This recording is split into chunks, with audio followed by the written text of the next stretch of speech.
강원 CBS 라디오 오후 해피데이 반가운 오늘을 진행하고 있는 저는 장익 목사이고요.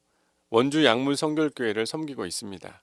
반가운 오늘은 매주 토요일 낮 12시 5분부터 1시 30분까지 지역의 목사님들, 교회 지도자들, 장로님, 권사님들을 모시고 인터뷰 형식으로 진행하는 시간인데요. 오늘은 원주 삼천감리교회를 시무하시고 원주시 기독교연합회 회장으로 섬기고 계시는 우광성 목사님 만나볼 텐데요. 안녕하세요, 목사님. 예, 안녕하세요. 오랜만입니다. 목사님 너무 반갑습니다. 이렇게 가까이서 뵈니까 제가 너무너무 좋고 또 목사님 멀리서 뵐 때마다 개인적으로 되게 존경했는데요. 오늘 특별히 같이 인터뷰를 하게 돼서 제게 큰 영광인 것 같습니다, 목사님. 그런데 왜 이렇게 떨리죠? 그러게요. 이거 항상 상당히 많이 떨리더라고요, 진짜. 제가 잘 떨지 않는데 긴장이 되는 것 같아요. 그렇습니다, 목사님. 그래도 목사님이 또 워낙 또 이렇게 네. 잘 또 해주시고 또 지금 이 시간이 또 저에게도 너무 편하고 기쁜 시간이어서 아마 좋은 시간이 되지 않을까 생각이 되네요. 목사님 이번에 그 원주시 기독교연합회 회장님으로 임기가 이제 시작되셨는데요. 우리 간단한 소감 한 말씀 부탁드립니다. 그러게요. 이게 전혀 생각지도 못했었는데 원주 기독교연합회 회장을 맡게 됐어요. 네. 그러니까 이제 하나님 왜 코로나 끝나가는 또 아주 어려운 시점인데 네네. 이때 저한테 이런 사명을 맡기시는 거죠. 당연히 기도가 이제 되는 거죠. 그래서 많이 기도했었어요. 그렇군요. 그랬는데 그 기도 중에 마음에 오는 감동은 하나님께서 부족하지만 우리 전체를 위해서 어떤 계획을 가지고 계시는구나. 이걸 느끼게 되고 이제 그래서 부족하지만 최선을 다해서 섬기려고 생각을 하고 있습니다. 네, 목사님 너무 귀한 자리에 또 기도로 함께 하셔가지고 좋은 결실과 또 좋은 열매들이 맺어질 것 같네요. 목사님 특별히 올 한 해 우리 주요 일정들 있으면 좀 안내를 좀 해주시겠습니까? 예, 이제는 3년 동안의 코로나는 지나갔고 네, 세계적으로 엔데믹이 이제 새로 시작이 되면서 과거로의 회귀가 아니고 네네. 이제는 새로운 시대에 맞는 그런 교회 또 건강한 사역 이런 것들에 대해서 저희들이 초점을 맞추고 있고요. 네네. 그래서 이제 우선 제일 중요한 것은 4월 9일에 진행될 부활절 연합 예배가 가장 중요한 것 같아요. 그렇죠. 왜 그런가 하면 사실 지난 3년 동안에 사회 전반적으로 다 힘들고 어려웠지만 특별히 교회는 더 어려웠던 것 같아요. 맞아요. 왜 그런가 하면 대부분의 교회들은 이제 대사회적 책임을 다하기 위해서 자기들 스스로 예배도 이제 안 드리고 맞습니다. 온라인으로 진행하기도 하고 맞아요. 이제 이러는 과정에서 소수의 특별한 케이스 교회들이 이제 확진자가 나오게 됐잖아요. 맞습니다. 그럴 때마다 매스컴에서 맞아요. 집중적으로 이제 맞아.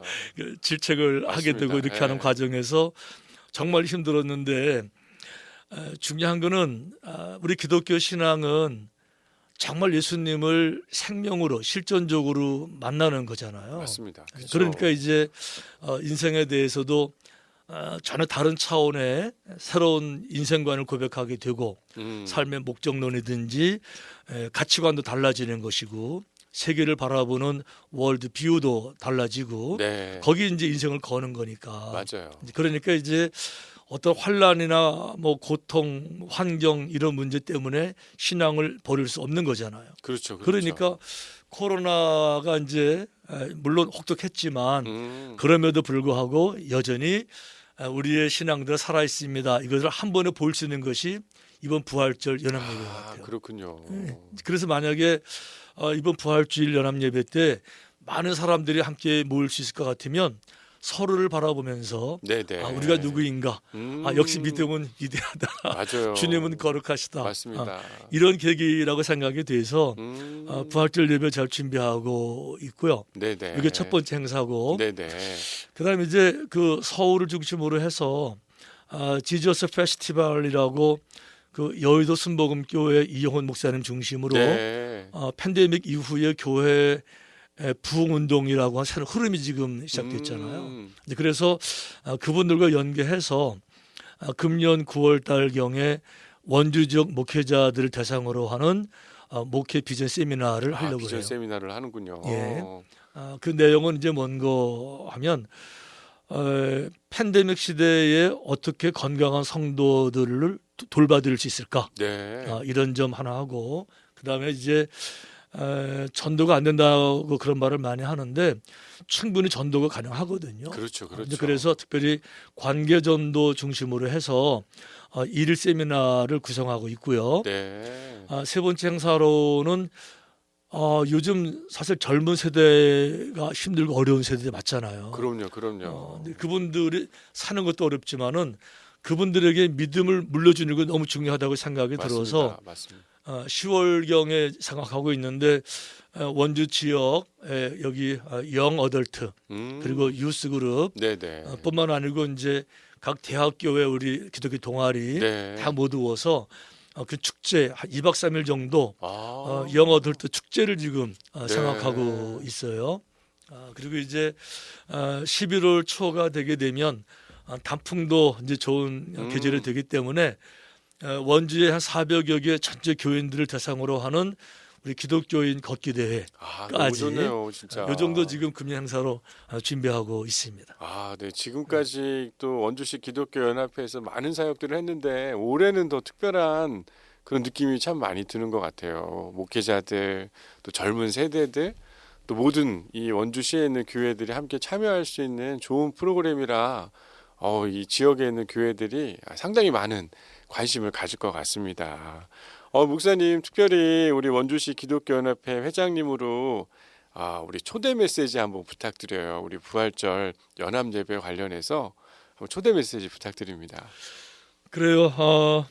이 방송을 어떤 분들이 듣고 계실까 궁금하긴 하지만 모든 분들에게 사실 부탁의 말씀을 드리고 싶어요.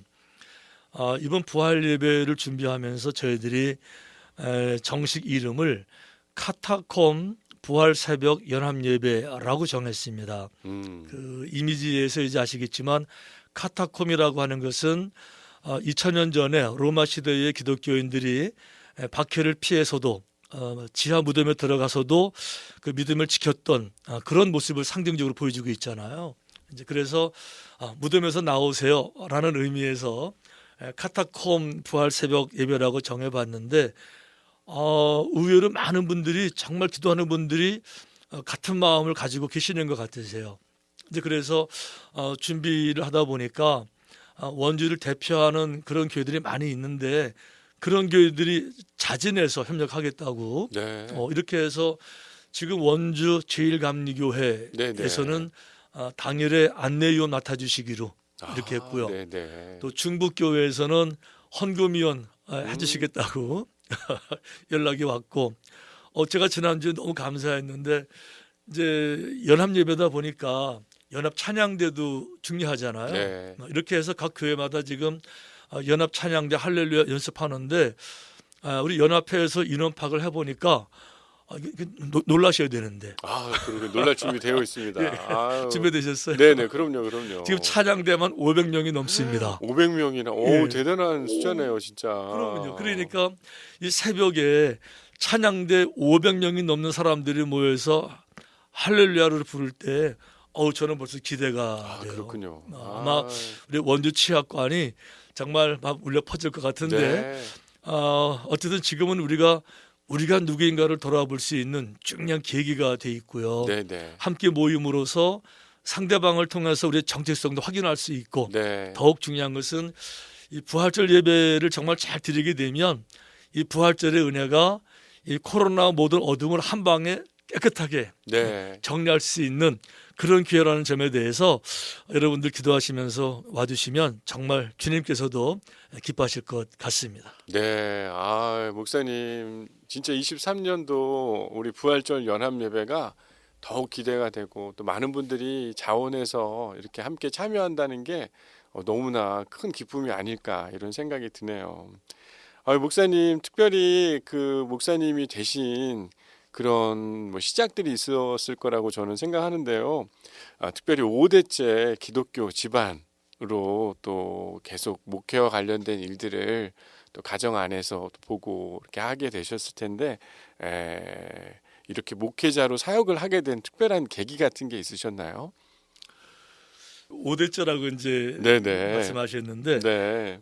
제가 전에 듣기로는 우리 아주 오랜 할머니께서 외국인 선교사들에게 전도를 받으셔서 그랬군요. 교회를 나오셨다고 그러시더라고요. 네. 어느 시장통에 갔었는데 외국인 선교사분들 이제 그 설교하는 모습을 보고 예수님을 믿으면 밥 굶지 않고 그렇군요. 복을 받는다. 네. 이런 메시지가 아마 강하게 어필이 됐던 것 같아요. 네네네. 이래가지고 이제 그때부터 시작이 됐는데 하여간 뭐 그렇게 됐습니다. 5대는 맞는 것 같아요. 네네네. 특별히 그렇게 그러면 고향이 그러면 목사님 어디신 거죠? 저는 오리지널 강원도 원주입니다. 그러시군요. 그럼 아버님께서 이렇게 또 목회자로 또 계셨고 또 특별히 아버님이 이렇게 목회자를 갈 수 있도록 많은 관심이 좀 있으셨을 것 같아요. 그렇죠. 이제 그렇긴 한데 네네. 지금 갑자기 이제 옛날 얘기 꺼내셔가지고 예. 많이들 궁금해하실 것 같아요. 목사님께서 특별히 이렇게 목회길을 가게 된 배경이나 이런 게 궁금하시지 않을까 이런 생각이 드네요. 사실 이거 제 개인적인 얘기라서 네네. 제가 어디 가서 해본 적도 없고 그러셨나요, 네. 목사님? 그리고 사실 저는 또 간증을 별로 안 좋아해요. 네네. 왜냐하면 간증 잘못하면 자랑 같기도 하고 또 이제 과장되기도 하고 이제 그래서 또 간증이 없어도 충분히 은혜가 되니까. 그럼요. 그렇긴 한데 그냥 얘기 나왔으니까 그냥 옛날 그럼요, 얘기 삼아서. 목사님. 사실 제 위에 형이 한 분 있었었는데 네. 그 어렸을 때 그 형이 죽었다고 그래요. 그리고 이제 아이가 없으니까 우리 아버님이 서원 기도를 하셨다고 그러셨는데 아들을 주시면은 목사를 만들겠습니다. 라는 기도를 정말 인격을 걸고 서원하는 약속을 이제 하시고 나서 제가 태어났다고 제가 들었죠. 서원 기도를 통해서. 그렇죠. 네. 그러니까 이제 어릴 때부터 제가 말을 배울 때부터 제가 들은 이야기는 너는 기도로 태어난 사람이니까 너는 목사가 돼야 돼. 라는 이제 강력한 메시지를 들으면서 자랐는데 어릴 때는 그게 무슨 말인지 몰랐고요. 저는 목사가 좋은 건 줄 알았었어요. 그렇죠. 그래서 초등학교를 다닐 때만 해도 사람들이 이제 너 커서 뭐 할래 그러면 목사요 이렇게 대답을 하고 그랬는데 중학교를 가면서 제가 알기 시작했어요. 목사라는 것이 훌륭한 직업이 아니라는 거. 목사라는 것은 교회 공동체 안에서만 존경을 받는 직업이지 밖에 나가게 되면 전혀 인정해 주지도 않고 오히려 종교인이라고 그래서 정상적인 사회생활이 아니라 어떤 특별한 계층처럼 소외된 계급처럼 그러면서 제가 느껴지는 거는 이거 내가 과연 목사가 돼야 되나? 이런 갈등이 이제 아주 심하게 됐던 거죠. 그랬었군요. 그러면서 이제 중학교, 고등학교 사춘기를 지나게 되면서 저한테 찾아온 고민은 뭔가 하면 나도 내 인생이잖아. 그렇죠. 그렇죠. 내 인생을 내가 결정해야지. 왜 남들이 아버지라고 해도 왜 다른 사람이 내 인생을 결정하는 거야? 무슨 권리로? 이렇게 된 거예요. 그랬군요. 거기다 제가 이제 고등학교 다닐 때 우리 국어 선생님을 참 잘 만났어요. 국어 선생님을요? 예. 그분에게 제가 많은 도전을 받았는데 그분을 통해서 정말 좋은 책들을 많이 소개받았고 그때 제가 이제 읽은 책들 중에서 조본문, 철은 밑에서 생애 한가운데 이런 책 이제 읽으면서 인생에 눈 뜨는 거죠. 그랬군요. 그랬는데 나도 내 인생인데 왜 아버지가 자기 마음대로 허락도 받지 않냐고 하나님께 약속을 하셔서 내 인생을 뺏어가시는 거야. 이게 정말 힘들었어요. 아, 그랬겠네요, 진짜. 이래가지고 이제 반항을 이제 하기 시작하는 아. 거죠. 사춘기 네네네. 이제 같이 오게 되면서 이제 그래서 뭐 가출도 이제 해보기도 가출, 하고. 목사님 가출을 해보셨나요? 저 고3 때 가출했었어요. 고3 때요? 그런가 하면 내년에 신학교를 가야 되는데 네. 진짜 못 가겠더라고요. 그런 일이 있었군요. 예, 그래가지고 가출한다고 하는 사람이 허락받고 하는 건 아니니까. 그렇죠. 허락받고 가는 게 아니니까. 어딘가 가야 되는데 돈은 없고. 아, 이래 가지고 이제 우리 어머님이 감춰놓는 그 돈을 감춰두는 그것도 제가 알았거든요. 그때. 네네. 그 장롱 속에다가 돈을 감추셨는데 네.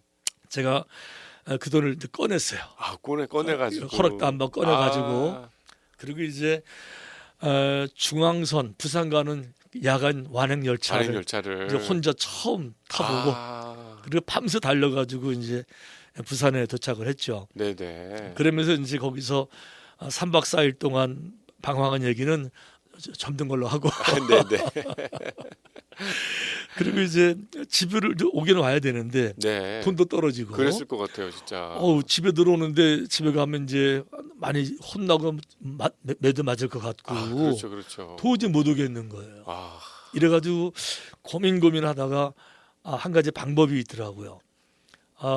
수요일 날 예배 드릴 때 집으로 가지 말고 교회로 들어가는 거예요. 교회로 집보다는 교회를 선택했군요. 그리고 아버님이 설교하시다가 저를 보게 되면 왔구나를 아실 테니까 네네. 화가 났다가도 집에 오시 풀리겠지. 네. 이래가 이제 그리고 그때 들어가는 심정이 죽으면 죽으리라. 죽으면 죽으리라.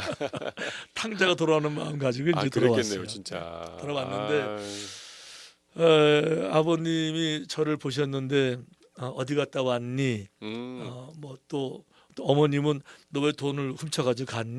그랬군요. 이런 얘기를 한 마디도 안 물어보셨어요. 물어보지 않으셨어요? 지금까지도 그 얘기는 언급을 안 하셨어요. 그러세요? 그래서 그냥 잠깐 밖에 나갔다 온 것처럼 자연스럽게 맞아주셨는데 네. 그게 저한테 꽤 큰 위로가 됐던 것 같아요. 그랬겠군요, 진짜. 네. 그래서 집에 다시 와서 적응하는데 좀 도움이 됐고요. 네네. 이제 이래가지고 신학교를 가긴 갔는데 그래도 이제 목사는 또 다른 차원이잖아요. 맞아요. 네. 이래가지고 이제 1학년 신학교 1학년 2학년 넘어가면서 정말 결단할 때가 온 거예요. 제가 목사를 하려면은 신학교를 계속 다녀야 되는 거고 아니면 지금 여기서 그만두고 다른 과로 전과해야 된다. 전과를 또 인생의 이제 결정의 마지막 순간이라고 판단됐으니까. 네네네. 이래가지고 제가 이제 고민한 것이 결정을 해야 되는데 뭐 하루 이틀 가지고 안 될 것이고 겨울 방학 3개월을 다 쓰기로 했어요. 제가 그래서 특별히 이제 결단하면서 머리를 다 팍팍 깎고 대머리를 다 만들어서 다 만들고 집에서는 기도원 가겠다고 말씀을 드리고 네. 사실 어느 절에 제가 들어갔어요. 절에 목사님. 그러셨군요. 왜 그런가 하면 네. 다른 사람들과 의논하고 상담하면서 내 인생을 결정짓기 싫었고 네. 이제 그런데 뭐 기도원 가게 되면 많은 사람 만나게 될 터인데 네, 그렇죠. 또 뭐 다른 목사님 설교 듣다 보면 판단이 안 될 것 같아가지고 네네. 아예 그냥 절에 가버린 거예요. 그랬군요. 그리고 진짜. 3개월 동안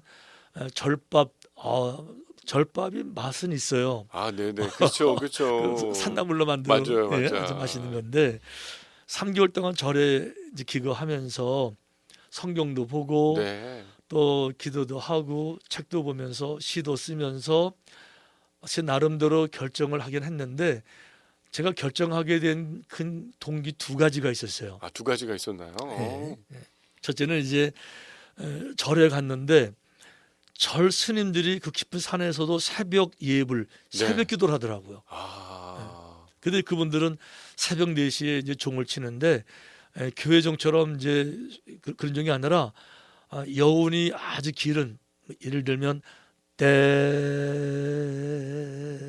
한 30초 정도의 네네. 새벽 무슨 소리인지 알 것 같습니다. 예. 그렇죠. 네네네. 이런 종을 이제 치면 저는 저 종소리를 듣고 누가 오나 보다 그랬어요. 네. 산 아래 누가 오나 보다 이렇게. 네. 그래서 제가 용기를 가지고 그 정수에 깨서 이제 법당에 들어가 보니까 성도들은 한 명도 없는데 그냥 스님들 자기들끼리 몇 명 모여서 새벽 예불을 하더라고요. 근데 그게 되게 신선한 도전이 됐어요. 예를 들면 아무도 안 오는데 그런 거 상관하지 아니하고 자기들의 믿음을 지킨다는 게 네. 나름 숭고해 보였어요. 네. 누군가 하나님을 이런 마음으로 섬기면 하나님의 일을 그 사람을 통해서 그분께서 제대로 하시겠다. 네. 이런 생각이 이제 들더라고요. 음. 그렇다 그러니까 그럼 누군가가 정말 하나님의 일을 진실로 하는 거는 참 가치가 있겠다. 네. 이게 한 가지 제가 도전이 됐고 아우, 진짜 네. 귀한 도전이었을 네. 것 같아요. 이제 또 한 가지는 그 절이 상당히 높은 절이었었어요. 산 네. 꼭대기. 그래서 산 아래를 내려다 보면 고속도로 하나가 지나가는데 그 차들이 얼마나 작아 보이는지 정말 개미처럼 작아 보였어요. 제가 그걸 보면서 세상의 문화, 세상의 철학, 인간의 삶이 결국은 개미처럼 헛된 건데 저렇게 바쁘게 아웅다웅 왔다 갔다 살아도 결국 죽고 마는 건데 인생을 다 살았을 때 후회하지 않는 건 뭐가 없을까?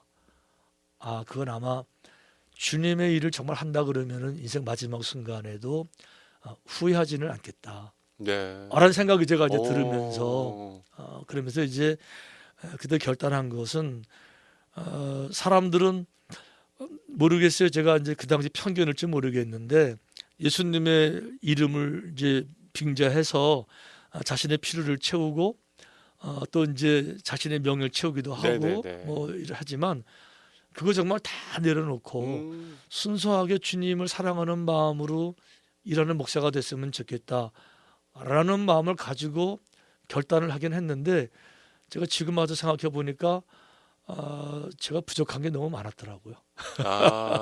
여전히 부족하고 네네. 하지만 이제 말씀을 하시니까 네, 그런 계기를 통해서 제가 신학교를 가게 됐고 그러셨군요. 목사가 되긴 했습니다.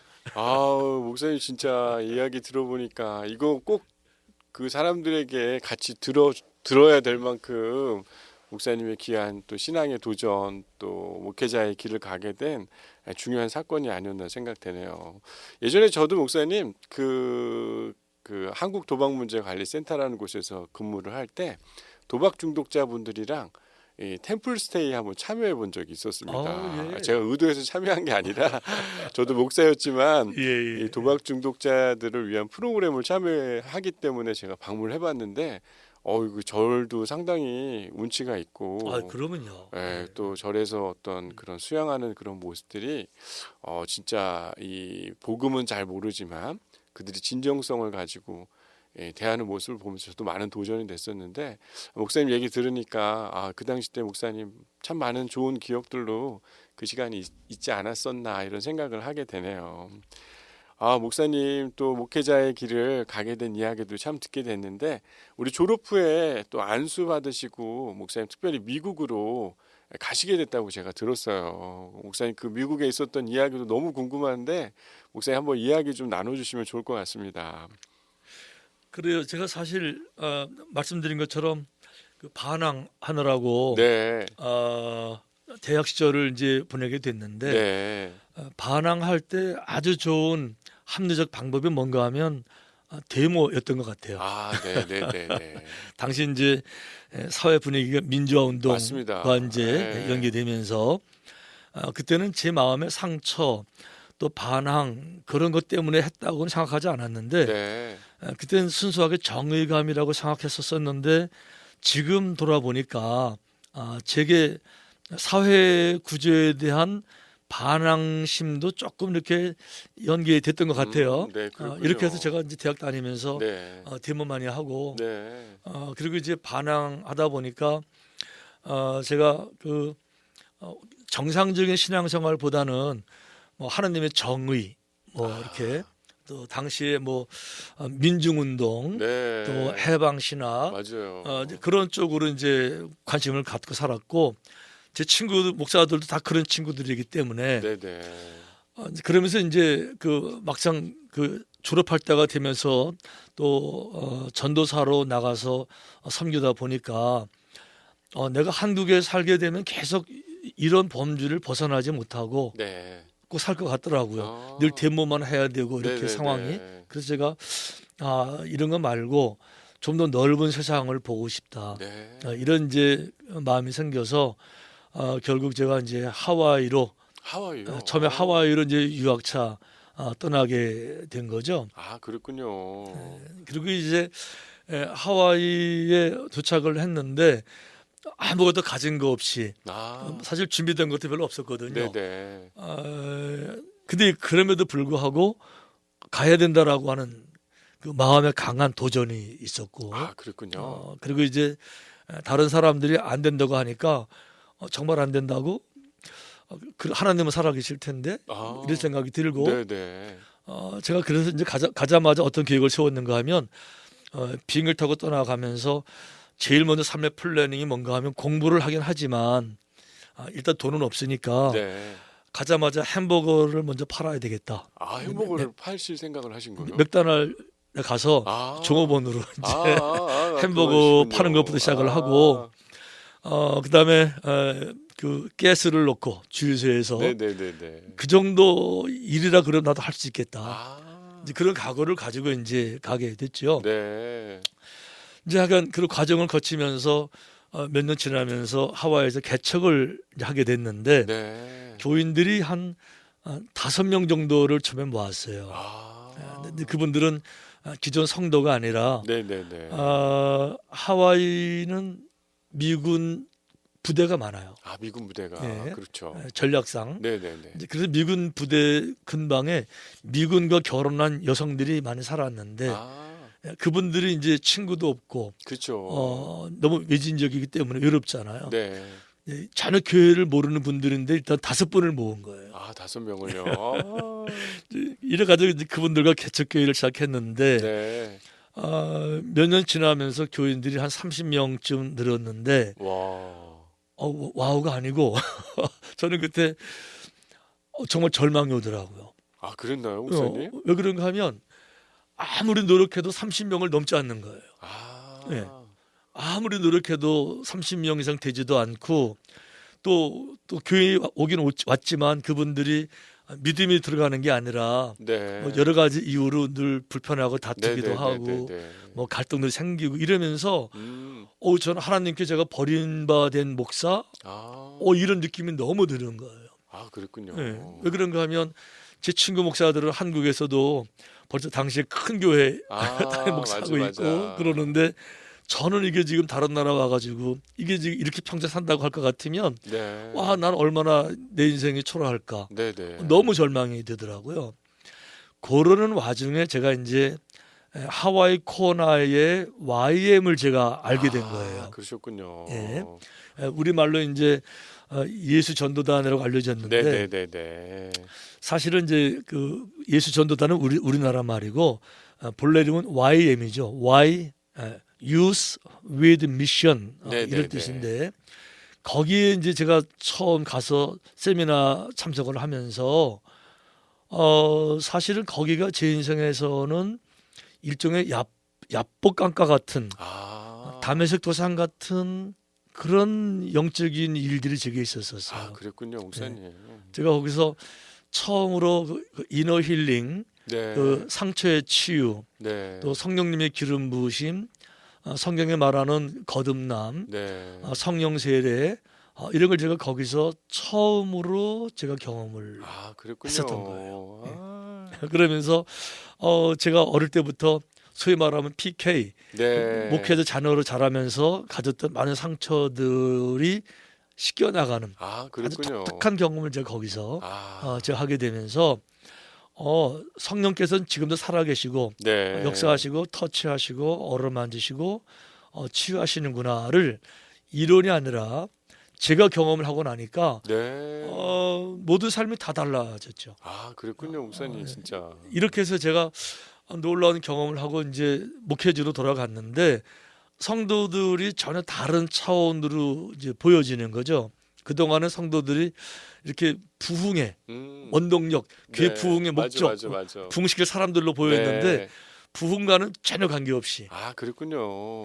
한 영혼이 얼마나 소중한지 또 그분들 평생에 가진 상처들이 눈에 보이기 시작하고 네. 그러니까 사실 한국 여성으로서 외국 군인 남성과 만나 사는 게 쉽지 않거든요. 그렇죠. 사실 언어도 안 통하고 언어도 안 되니까. 쉬운 말만 하잖아요. 뭐 밥 먹었어요? 맞아, 뭐 맞아. 이런 말만 하지. 맞아. 마음의 고민은 전혀 대화가 안 되니까. 그러면 그들은 눈물들을 보이기 시작하고 아, 이래 가지고 이제 교회 부흥이라는 단어는 그때부터 사용을 안 하고 네. 평생토록 교회 표 정할 때 부흥이라는 단어를 써본 적이 없었어요. 아, 부흥은 교회 목표가 아니니까. 그러네요. 그러네요. 그런데 작년에 제가 의도적으로 교회 표를 부흥으로 잡았었어요. 아, 그렇습니까? 왜 그런가 하면 코로나 때니까 네네. 모두가 안 된다고 말을 하니까 이때는 부흥을 잡아야 되겠더라고. 아, 그러셨군요. 이래가지고 사실 저희들 작년에 부흥으로 잡았는데 아, 정말 좋았어요. 교회 그렇군요. 너무 은혜롭고 아, 정말 열매도 많았고. 아, 네네. 예. 하여간 이렇게 해서 제가 이제 돌아와서 부흥이 목회 목표가 아니라 한 영혼들이 그 마음 속에 평생 가지고 있었던 한 번도 밖에 내보내지 못했던 눈물, 상처, 멍든 마음, 한 아픔 그런 부분들을 이제 말씀으로 네. 또 은혜로 터치하고 치유하는 그런 사역을 하다 보니까 교회가 막 상대적으로 막 부흥이 되는 거죠. 오히려. 엄청 귀가 크게 부흥이 아, 됐었어요. 그렇군요. 그래가지고 이제 부흥되는 교회로 알려지면서 네. 연회 소문도 나고 이렇게 하다 보니까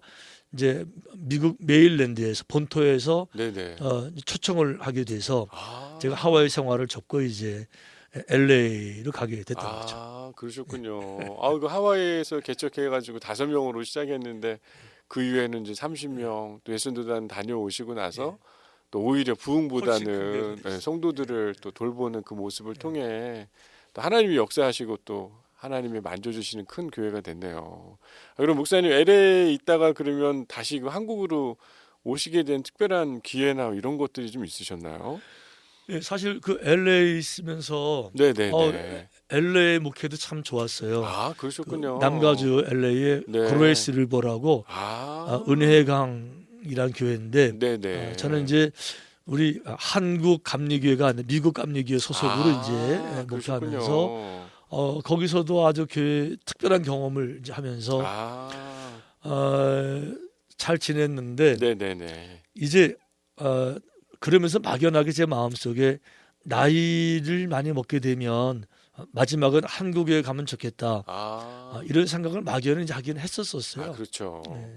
그런데 이제 막상 한국에서 초청이 확정이 되고 네. 그리고 저도 한국을 정말 가야 되나 말아야 되나 이런 길을 섰었을 때 네. 이 마음에 두 가지 생각이 이제 하나는 막연하게 한국으로 가고 싶다라는 생각이 들었는데 막상 가려고 하니까 정말 가도 되나 이렇게 왜 그런가 하면 이게 좀 죄송스러운 얘기긴 한데 제 미국 생활이 좋았거든요. 그렇죠. 오랫동안 그래도 미국에 계셨고. 그럼요. 벌써 이 당시만 해도 한 25년 이상 네네네. 미국 살면서 사람들이 말하는 그 아메리칸 드림을 다 이룬 케이스가 됐고 사회적으로도 그렇고 교회도 뭐 충분히 좋았고 한국에 올 이유가 전혀 없을 만큼 그랬는데 한국에 온다고 생각하니까 제가 퇴보하는 느낌. 남들은 이거를 바라보고 오는데 그러니까요. 난 다 이런 거를 두고 간다는 게 이거 과연 잘하는 건가 이런 생각이 들기도 하고 이제 그래서 이제 정말 깊이 이제 기도하고 고민하는데 이 마음에 드는 생각은 이런 생각이 들더라고요. 어떤 사람들은 아프리카도 간다. 평생 아프리카 아마존도 간다. 그런데 한국을 못 간단 말이야. 이런 생각이 제가 들 때 제가 많이 회개했어요. 그랬군요, 목사님. 그러면서 한국에는 한국 나름대로 또 하나님께서 저를 보내셔서 쓰시려고 할 계획이 계실 텐데 제가 제 입장을 생각하고 한국 가는 것을 이렇게 꼭 희생하는 걸 생각하면서 부담스러워 하는 것에 대해서 굉장히 죄송스럽고 이제 그래서 이제 회개하고 하여간 한국에 왔는데 벌써 10년 지나갑니다. 아, 네. 아, 그러게 많은 목사님들이 또 미국에서 그런 이민교회가 그렇게 자리 잡고 성장하는 게 상당히 어려운 일인데 목사님께서 또 그 일을 이루시고 또 하나님이 또 은혜를 주셨는데 그걸 두고 한국에 돌아온다는 게 진짜 쉬운 일은 아니었을 것 같아요. 그래도 하나님 말씀에 또 듣고 순종해서 오신 지 벌써 10년 차. 그렇네요. 되셨네요, 참 진짜. 세월이 빠른 것 같아요. 그러니까요. 우리 강원 CBS 라디오 오 해피데이 반가운 오늘 원주 삼천감리교회 우광성 목사님과 함께 이야기 나누고 있는데요. 목사님 올해가 부임한 지 이제 10년째 아까도 말씀해 주셨는데요. 특별히 목사님의 그 사역의 중점이 또 선교에 관련돼서 활동들을 많이 해오셨다고 들었어요. 지난 25년부터 외국 기독교 우리 지도자분들을 매년 초청해 오고 계신다는 얘기를 들었는데요. 목사님 이 부분에 대해서 좀 더 알고 싶고 더 예. 궁금하거든요. 예. 사실 이제 제가 미국 생활 오래 하면서 네, 제 인생에 도움된 게 많았는데 네. 그 중에 아주 중요한 것 한 가지는 뭔가 하면 세계를 바라보는 제 나름대로의 눈이 열린 거예요. 그렇죠. 왜냐하면 그 LA는 그 인종 전시장이라는 별명이 있듯이 네네. 세계 100여 개의 민족이 함께 살아요. 그러니까 LA 살게 되면 다른 나라 안 가고도 100여 개 민족의 식당, 뭐 쇼핑몰 네. 다니면서 세계 문화를 다 볼 수 있잖아요. 네네. 그러면서 세계 지구가 큰 것이 아니라 이 글로벌 한 동네 지구촌처럼 확 작게 느껴지는 이런 그 시각을 갖게 되는데 특별히 제가 선교에 대한 도전을 많이 받은 것은 좀 전에 말씀드렸던 그 하와이 코나의 예수전도단 네. YM에 가서 제가 정말 큰 도전을 받았었어요. 네. 그때 이제 그 하와이 코나 YM의 총재가 로렌 커닝햄 목사님이셨는데 이분들이 예언자잖아요. 네네. 신실한 분들인데 한국에 대한 예언을 이렇게 하시는 거예요. 하나님께서 지구상에 당신을 보이시는 것은 이스라엘 백성들을 통해서 나타나셨다. 아브라함부터 시작해서 그들을 통해서 당신을 계시하셨는데 마지막 시대의 전 세계 민족을 추수하는 민족은 대한민국이 될 것이다. 이 이야기를 30년 전부터 책에도 쓰시면서 네네네. 말씀을 이제 하시는 거예요. 그때 그 말이 무슨 말인지를 몰랐었어요. 왜냐하면 30년 전에 한국은 6.25 끝나고 가장 가난할 때잖아요. 맞습니다. 먹을 거 없을 때. 맞습니다. 그러니까 그 부대찌개, 꿀꿀이죽이 최고의 음식이었던 네. 이런 시절인데 아니 한국을 통해서 전 세계 민족을 구원해? 이게 무슨 얘기 하시는 거야? 이해가 안 됐잖아요. 네네네. 지금 와서 생각해 보면 와 이건 정말 아주 놀라운 통찰력인 것 같아요. 네. 왜 그런가 하면 이건 누구나 다 인정하는 거지만 우리 대한민국은 그동안 2000년 지구 역사상에서 다른 민족이 갖지 못했던 두 가지 독특한 기적을 가지고 있는데 네네네. 첫째는 뭔가 하면 경제적 부흥이 단기간 내에 아주 가난한 나라 중에서 가장 잘 사는 나라로 옮겨온 이런 나라는 대한민국밖에 없는 거죠. 그렇죠. 그러니까 6.25 끝나고 나서는 1970년대 뭐 이때만 하더라도 전 세계 중에서 가장 못 사는 나라 꼴찌에서 네 번째가 한국이었습니다. 맞아요. 그때 필리핀이 얼마나 부러웠는지 맞아. 그리고 아르헨티나 그러면 꿈의 나라 그랬잖아요. 네네. 그랬는데 50년도 채 안 되면서 꼴찌에서 네 번째 나라가 탑 10으로 올라간다는 거는 인류 역사에 없는 겁니다. 네. 이제 그래서 흔히 사람들이 옛날에 우리 어렸을 때 라인강의 기적 얘기했잖아요. 네네네. 그거 다 지금 사라졌습니다. 세계 교과서에서는 미라클 오브 한 리버 한강의 기적이 전 세계 교과서에 소개돼 있잖아요. 그렇군요. 그러니까 지금 어쨌든 한국 민족은 단기간 내에 급성장한 최초의 나라였고 네. 또 한 가지는 기독교의 부흥도 마찬가지입니다. 아시겠지만 2000년 기독교 역사에 선교 역사가 100년밖에 안 됐는데 국민의 25%의 기독교인이 생긴 것은 세계 역사에 없는 겁니다. 그렇죠, 그렇죠. 없는 거예요. 그렇죠. 사람들을 찾아가는 것도 중요하지만 지금 사람들을 한국으로 모시고 와서 한국을 보여주는 게 아주 정말 파워풀한 선교가 맞아요, 되더라고요. 맞아요. 맞습니다. 예. 그래서 가장 가난한 나라 사람들이 어떻게 동네마다 교회를 먼저 세우고 새벽마다 부르짖어 기도하고 먹고 살 것도 없는데 11조 먼저 떼서 헌금 드리고 네. 한 그 결과가 이 경제적 부흥으로 축복으로 이어지는 네, 걸 네. 눈으로 볼 수 있고 아, 그렇죠. 지금도 교회마다 새벽기도 다 하니까 네. 한 가지 재밌는 거는 새벽기도 하는 나라가 전 세계에서 유일하게 한국 사람밖에 없습니다. 그렇죠, 근데 그렇죠. 우리만 모르고 있어요. 맞아요, 맞아요. 우리가 하니까 전 세계가 다 하는 줄 아는데 절대 그렇지 않아요. 맞아요. 새벽기도는 대한민국밖에 없습니다. 그렇죠, 그렇죠. 이제 그분들 모시고 와서 한국교 저희에게 새벽 예배 참석자가 시키거든요. 이렇게 해서 이제 새벽 예배를 눈으로 보고 나면 네네. 이분들이 강단에서 엉엉 울면서 그렇구나.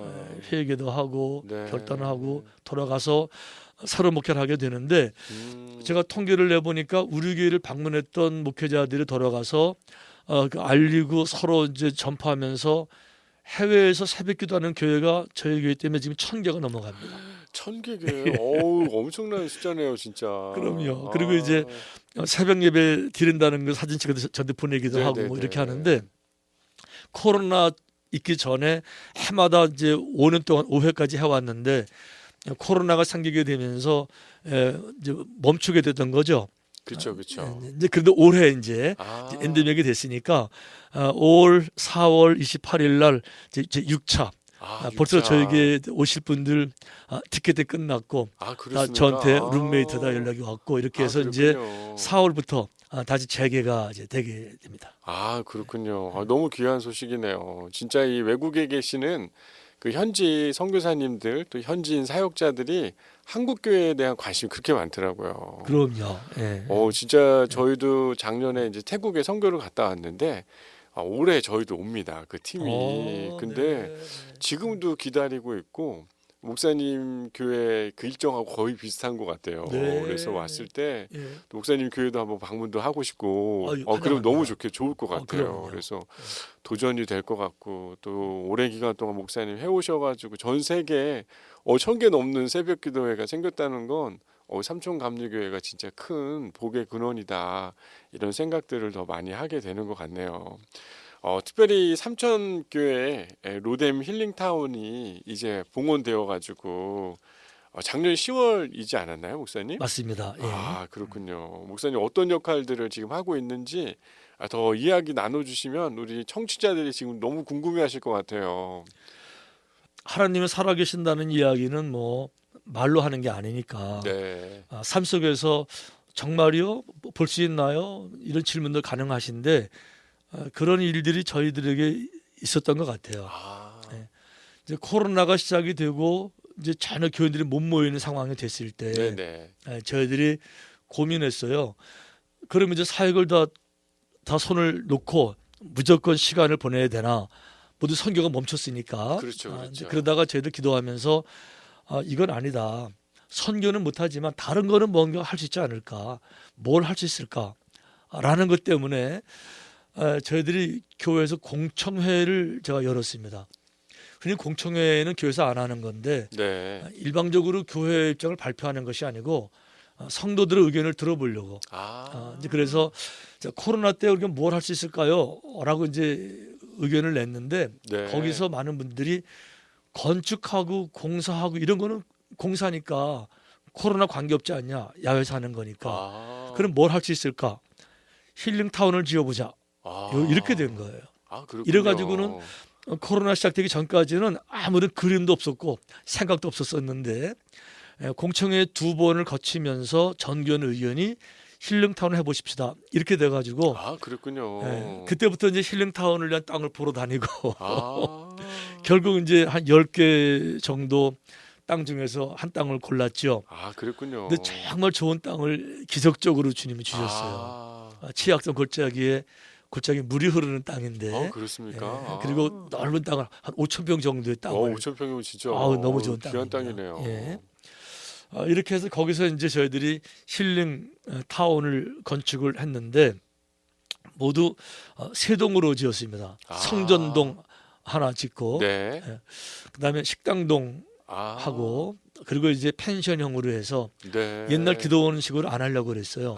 그렇죠. 기도원은 단체 사용 아니면 그냥 버려진 집이 되기 때문에 그렇죠, 그렇죠. 이렇게 안 하고 펜션형으로 해서 평상시도 성도들이 자신의 별장처럼 세컨하우스로 와서 아무 때나 쓸 수 있게 이렇게 하고 펜션을 10채를 아주 예쁘게 잘 짓고, 네. 그 안에 최고급 집기들을 다 넣어서 깔끔하게 네. 현대에 맞게 이제 하게 됐는데 돈도 많이 들었어요. 그렇겠네요. 한 50억 이상 엄청 큰 들었는데 돈이네요. 이건 모든 과정 속에서 이게 다 진행이 돼서 지난 10월 달에 봉헌 예배 드렸고 입당 예배 드렸습니다. 그랬군요. 입당 예배 드렸으니까 이제 마음껏 와서 누구든지 와서 사용할 수도 있고 은혜 받을 수도 있고 각 교회에서 와서 네네네. 단체로도 쓰실 수가 있고요. 너무 좋네요, 진짜. 저희는 그래서 이것을 우리 성도들만을 위한 것이 아니라 네. 이 사회의 모든 사람들을 위해서 사용하기로 처음부터 계획한 거기 때문에 여러분 누구든지 오셔서 여기 쉬실 수가 있으니까 네네. 중요한 건 이겁니다. 그동안은 이제 저희들이 홈스테이 하면서 외국 지도자들 섬겼잖아요. 네. 이젠 여기서 모시는 거예요. 너무 좋네요. 너무 진짜. 좋은 거예요. 이래가지고 그동안에는 1년에 한 번밖에 못했었었는데 이제는 수시로 할 계획을 가지고 있고 벌써 올해만 하더라도 여러 나라에서 저에게 오시기로 약속이 네. 되어져 있습니다. 너무 귀한 곳으로 또 사용되니까 또 남다른 그런 장소가 될 것 같은 생각이 드네요. 목사님 그 내적 치유와 관련한 책 이너 힐링을 쓰신 걸로 제가 아는데 목사님 이 내적 치유와 관련해서 앞으로 특별한 사역들을 준비하고 계신 게 있으신가요? 그러면요. 제가 하와이 코나에서 제 스스로 치유 경험을 제가 했잖아요. 네네네. 그런데 이제 제가 영적인 경험은 했는데 논리적 이론적인 체계를 합리적 설명이 안 되더라고요. 제가 그래서 LA 가자마자 클레어몬트라고 하는 우리 감리교로서는 좋은 신학교가 될 수 있는데 거기 제가 이제 박사학위를 이너 힐링으로 제가 그러셨군요, 하게 된 거예요. 이러면서 이런 과정을 통해서 치유가 됐던 거구나. 가 이제 정립이 되면서 그동안 제가 이너 힐링 사역을 많이 해왔죠. 미국에서도 하고 또 해외 나가게 되면 해외 지도자는 물론이고 우리 한인 목사님들, 한인 선교사들 대상으로 이제 한국에 와서는 제가 다른 것 때문에 또르시디아스도 해야 되고 이제 많이 못했는데 제일 중요한 게 장소가 없었었어요. 그랬군요. 그랬는데 이제 힐링센터 400명 들어갈 예배당이 생겼으니까 금년 5월 달부터 제 1차 이너 힐링 세미나가 로뎀 힐링 타운에서 진행이 됩니다. 너무 귀한 소식이네요, 진짜. 그리고 앞으로는 이제 우리 한국에서 힐링 사역 하시는 분들이 아마 정태기 박사님이 잘 하시는 것 같고 또 주서택 목사님 같은 분들 좋은 분들 계시지만 조금 다른 차원에서 여기 플러스 이제 하와이 코나에서 했던 그 플럼 라인도 가미하면서 이렇게 해서 우리 교인뿐만 아니라 이것도 문을 열어서 누구든 환영하는 그런 프로그램으로 준비를 하고 있습니다. 너무 좋네요. 이게 원주에서 또 진행되고 한다니까 너무 감사한 일이고 또 많은 성도들의 또 마음과 또 그런 정성, 헌신이 담겨 있는 장소에서 진행되니까 더 큰 의미로 많은 사람들이 회복되는 일들이 있지 않을까 이런 생각이 많이 되네요. 목사님 이야기 들으면서 삼천감리교회가 참 귀한 교회다 이런 생각을 더 많이 하게 되는 것 같아요. 저도 지역 목회자로서 삼천감리교회를 볼 때마다 진짜 하나님이 함께하는구나 이런 생각 많이 들었는데요. 앞으로 목사님 특별히 어떤 모습을 꿈꾸고 계시는지 그 이야기를 좀 나눠주시면 참 좋을 것 같아요. 그렇죠. 제가 목사니까 교회의 모습을 보면서 이 교회를 닮고 싶다라는 롤 모델이 이제 있겠죠. 저는 그런데 초대교회를 말하면서 예루살렘 교회보다는 안디옥 교회 쪽에 저는 좀 더 비전을 두고 있어요. 그렇군요. 왜 그런가 하면 복음이 시작된 것은 물론 예루살렘 교회긴 하지만 우리가 추구하는 글로벌 시대의 목회는 안디옥 교회에서 샘플을 찾을 수 있겠다. 네네. 왜 그런가 하면 일단은 안디옥 교회는 지역적으로 중심은 아닙니다. 맞습니다. 그렇죠? 네. 이 BCD 안디옥 여기는 이제 변방 지역이거든요. 네네. 위치를 볼 때는 네. 말하자면 뭐 서울이나 네. 혹은 뭐 뉴욕, LA처럼 대도시 중심의 그런 것이 아니라 변방 지역인데 원주가 그렇습니다. 그렇죠.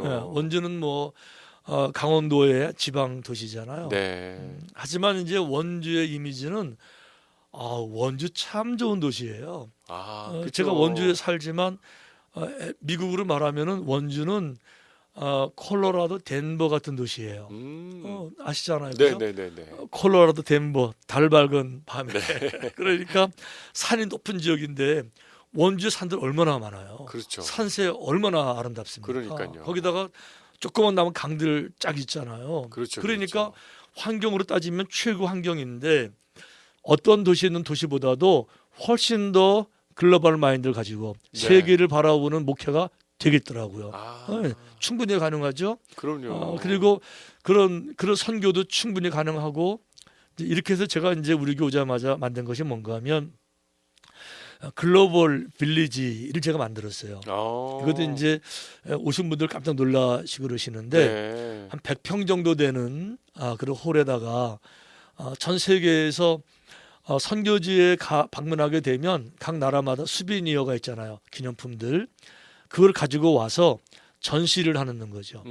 그러면 이제 선교지 안 나가본 사람들도 여기만 오게 되면 전 세계의 물건들을 보면서 그 나라 문화도 이해하게 되고 네. 또 민족에 대한 친근감도 느껴지게 되고 또 선교에 대한 도전도 생기게 되고 이래가지고 모으기 시작했는데 지금 물건이 한 3,000점 정도 됩니다. 3,000점이요. 예. 오, 많이 그리고 보였네요. 나라는 한 70개쯤 나라가 되는데 아, 거기 오신 분들은 이 교회가 어떤 목회를 지향하는지를 한 번에 그렇군요. 알게 되고 저희는 그래서 1년에도 선교팀들을 한 10팀 이상 해외로 내보내서 계속 단기 선교 진행하고 있고 저는 앞으로도 우리 교회가 이 안디옥 교회처럼 네. 원주에 있지만은 세계를 품는 교회 되기를 바라고 있는데 아마 부족하긴 하지만 나름 그 사명을 어느 정도 감당하지 않을까 그런 기대도 해보게 됩니다. 네.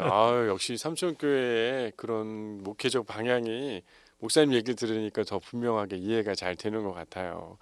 원주시 기독교연합회 회장으로도 섬기시고 또 우리 삼천 감리교회를 심우하고 계시는 우리 우광석 목사님과 함께 이야기를 나눠봤습니다. 목사님 감사합니다. 그래요. 만나서 반가웠어요. 네, 목사님 감사합니다. 건강하세요. 네. 네.